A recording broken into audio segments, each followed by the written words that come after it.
China now possesses the biggest navy in the world by number of hulls, the U.S. Defense Department confirmed in its recent report on Beijing's armed forces. If U.S. leaders choose to catch up, there's a ship class just waiting for a boost in funding. The fleet's new missile frigate, which could meet America's requirement for bigger ships while also being cheap enough to buy in large numbers. But if the Constellation-class frigate is going to save the U.S. Navy, the White House, service leaders and lawmakers must make some important decisions, and fast. According to the Pentagon's count, the People's Liberation Army Navy has 355 frontline ships and 3 fleets arrayed along the Chinese coast.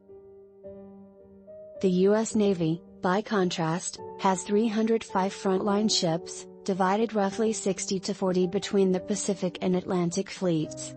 Worse for U.S. planners, the plan is on track to add another 70 warships by 2030, while the U.S. and optimistically might add just 42.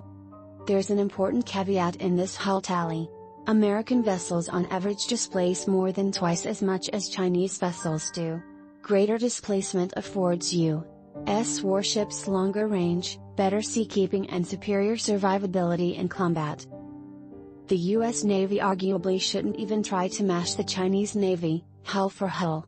The Chinese fleet can organize and train for a singular, one-time mission, an attack across the Taiwan Strait. Beijing risks little by buying small, expendable ships with limited range. It's not for no reason that Type 056 corvettes displacing 500 tons make up a fifth, 72, of the plan's major vessels. The U.S. fleet by contrast supports Washington's global foreign policy every day, day after day, all over the world. Deterring not only China, but also Russia, Iran, and North Korea.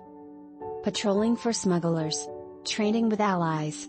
American ships routinely must travel thousands of miles from their home ports, a requirement that in large part dictates their greater size.